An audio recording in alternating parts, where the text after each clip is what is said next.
Hello students, welcome back to another video of quadratic equation. तो आज का हमारा जो क्वेश्चन है वो है the sum of areas of two squares is 468 meter square. If the difference of their perimeters is 24 meter, find the sides of two squares. तो as per question यहाँ पे दो स्क्वायर्स की बात चल रही है। तो फर्स्ट स्क्वायर जिसकी साइड को मैंने अज्यूम किया है x और दूसरा जो स्क्वायर है उसकी साइड को मैंने अज्यूम कर लिया है y। तो चलिए अब क्वेश्चन डिस्कस करते हैं। तो सबसे हम लाइन बाय लाइन एक डेटा कलेक्ट करते जाएंगे। The sum of areas of two squares is 468 meter square, यानी इन दोनों के एरिया का टोटल की बात कर चल रही है। तो सबसे पहले एरिया ऑफ स्क्वायर होता क्या है? तो अगर हम फॉर्मूला के हिसाब से देखें तो इस पूरे स्क्वायर का एरिया जो है वो है एक्स स्क्वायर, इसकी साइड है एक्स और एक्स स्क्वायर हो जाएगा उसका एरिया। और दूसरा जो स्क्वायर है उसकी साइड की अज्यूम मैंने किया है वाई, तो इसका एरिया जो हो जाएगा वो हो जाएगा वाई स्क्वायर। तो इन दोनों के एरियाज का टोटल यानी सम जो है वो दिया हुआ है 468 मीटर स्क्वायर। अब आगे का सेंटेंस देखते हैं। इफ द डिफरेंस यानी दोनों का माइनस कहा है ऑफ देयर पेरीमीटर्स, किसका? पेरीमीटर्स का माइनस जो है वो 24 मीटर जितना है।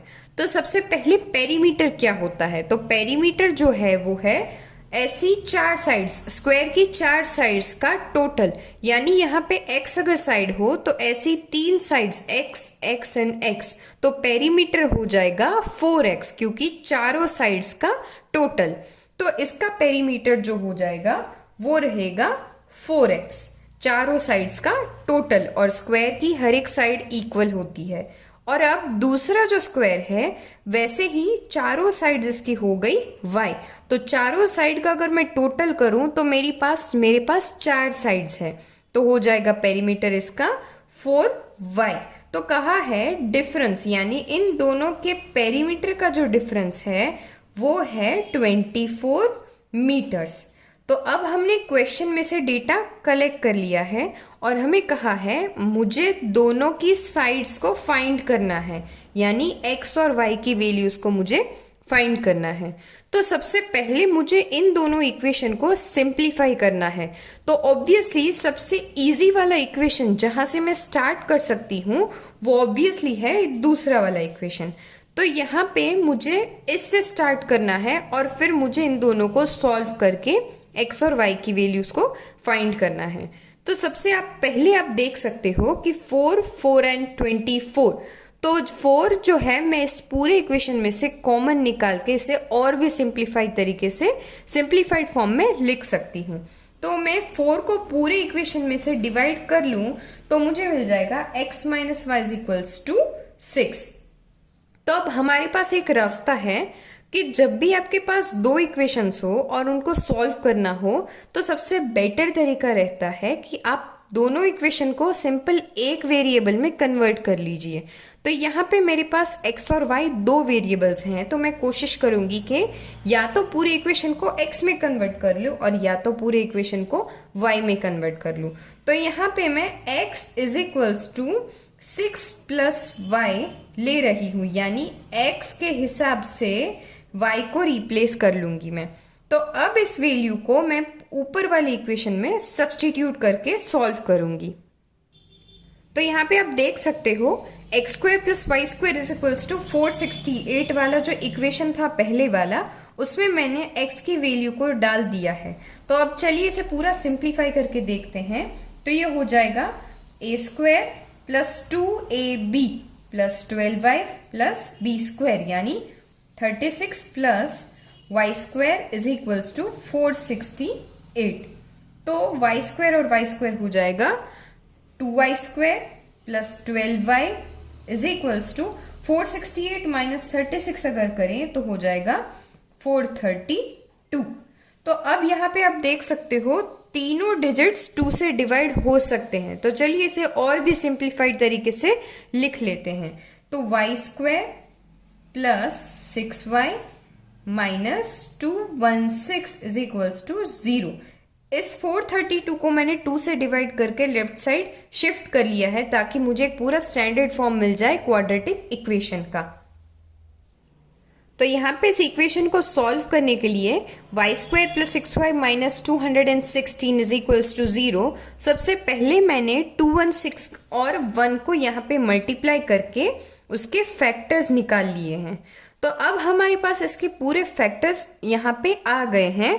अब इस फैक्टर्स में से मुझे दो नंबर्स का ऐसा कॉम्बिनेशन ढूंढना है कि जिसका मल्टीप्लिकेशन मुझे 216 मिले और प्लस और माइनस करके मुझे 6 मिले। तो चलिए कुछ ट्रायल एंड एरर मेथड से ट्राई करते हैं हम। तो अगर सब 2 को मल्टीप्लाई कर लो और 3 को मल्टीप्लाई कर लूँ तो 2 मल्टीप्लाइड बाई 2 4 2 ज़ा 8 और 8 मल्टीप्लाई करके 3 3 ज़ा 9 9 3 ज़ा 27। तो 27 और 8 को यूज़ करके मुझे 6 नहीं मिल सकता। तो अब हम ट्राई करेंगे कि 2 बार 2 लेते हैं और 3 एक बार। 2 2 ज़ा 4 4 3 ज़ा 12 और फिर बचा है 1 2 और 2 3 3 3 ज़ा 9 9 2 ज़ा 18। तो 18 मल्टीप्लाइड बाई 12 हो जाएगा 216 और प्लस और माइनस करके मुझे 6 इसमें शायद हाँ मिल सकता है। 18 माइनस 12 हो जाएगा 6। तो चलिए अब 12 और 18 के कॉम्बिनेशन को यूज करके हम इसे सॉल्व करते हैं।